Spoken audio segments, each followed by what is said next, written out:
today's video is i-review natin si Anggo Gold. So, ang kanilang platform is mapagkakitaan natin sapagkat nakapag-withdraw ako dito ng 2,020 pesos. At meron pa silang libreng ibibigay sa atin na 220 pesos pagkapasok natin. Ayan, makikita natin dito.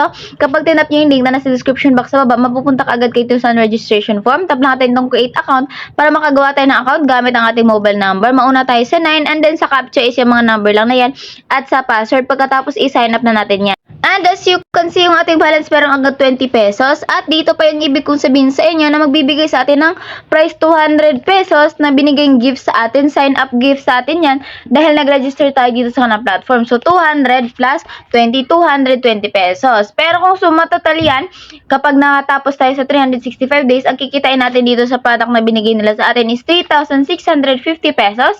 I-plus natin sa 20 pesos na libre natin nakuha, 3,670 pesos lang. Pero kailangan mo natin siya tapusin within 1 year or 365 days. So, today, paano ba tayo makakapag-withdraw dito? Ang kailangan na lang natin is 80 pesos kasi yung minimum withdrawal dito is 100 pesos lang naman. So, ngayon, paano ba tayo kikita dito? Meron tayong dalawang paraan para makompleto natin yung 100 pesos. Una, sa produkto. Ang pangalawa is ang referral program. Sa pangalawang kitaan muna tayo na kung saan libre natin itong kikitain. Dito tayo sa ating My Share. So, ito sa ating share, makikita nyo dyan yung inyong link. Ikakopy nyo yan at i-paste nyo sa lahat ng social media platform or isa-send nyo sa inyong mga friends para kumita kayo ng unlimited earnings dito na wala kayong nalalabas na puhunan. At kapag okay na, pwede na kayo pumunta dito sa ating team. Makikita nyo dito kung magkano na yung kinita nyo at magkano na ang commission na kinakuha nyo galing sa pag-i-invite na ng inyong mga friends. Ngayon naman, if may hindi kayo ganun kahilig na mag-refer dito, meron naman tayong mga products. So, sa ating mga products, ang kailangan na natin gawin is bumili or maglabas ng puhunan. Ang pinakamura dito is 300 at ang pinakamahal dito is 100,000 pesos. So, dito muna tayo sa 300 pesos. Sa 300 pesos, meron tayong daily income na 81 pesos. So, 81 pesos i-add natin sa ating 20. So, makakapag-withdraw tayo sa first day na after 24 hours sa pagbili natin or bukas the same time na binili nyo ang inyong product. Pero kung matatapos nyo siya within 90 days, kikita kayo dito ng 7,290 pesos. Pero kung gusto nyo na araw-araw na talaga kayo makapag-withdraw dahil nakukop up nyo na yung daily income na 100, dito kayo sa pangalawang product, si Colombia, Ibrado na Colombia, na kung saan ang daily income niya is 140. So, every day, the next day after mo magbili ng product nila is kikita ka na kagad ng 140 daily. So, mga ilang araw, 4 days lamang mababawi mo na ang yung pinuhunan na 500 at kikita ka pa ng 12,600 pagkatapos ng 90 days.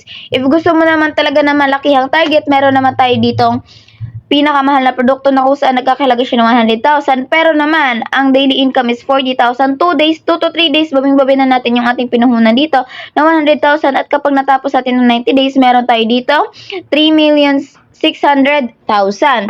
So, kapag meron na kayong napili dito na produkto, itap nyo lang yan, i-buy nyo lang.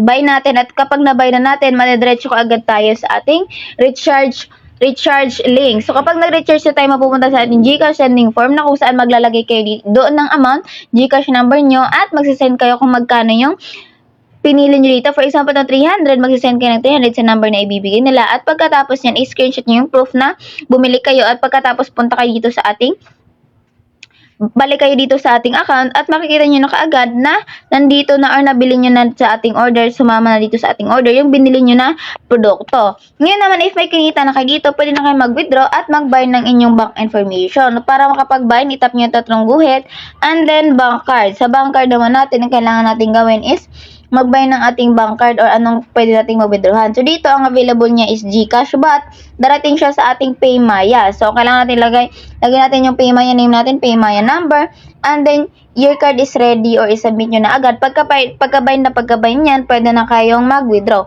Tap lang natin itong withdraw kapag mag-withdraw na tayo. 2020, i-withdraw lang natin. Ayan, makikita natin dito na kapag meron na tayong balance, pwede tayo makapag-withdraw basta yung balance natin is lumagpas ng 100 pesos or minimum withdrawal yan siya. So, maglagay lang tayo dito 2020 and be reminded na ang ating withdrawal dito is 5 times daily. So, pwede kang makapag-withdraw ng 5 times sa isang araw and then walang fee siya or matatanggap natin ng buong buo yung ating withdrawal. Confirm lang natin para ma-withdraw na natin yung ating amount dito. Yan. Tap lang natin. i-refresh lang natin kasi na-withdraw na yon. And makikita nyo dyan dito sa may bandang baba, processing pa siya. Makikita nyo dyan sa ating time, processing na siya. So, kapag nag-success na, hihintay lang muna natin ng ilang mga minuto at marireceive natin siya sa ating wallet. So, sa ilang mga minuto, nag-success na yung ating withdrawal, nag-check na siya, at makikita natin dito na na-receive ko na agad-agad yung aking withdrawal dito na 2,020 pesos now. So, ngayon agad, sa hindi umabot na ilang mga minuto, na-withdraw agad natin yung ating withdrawal dito na 2,020 pesos at nagpapatunay lang ito na mapagkakitaan talaga natin ang kanilang platform.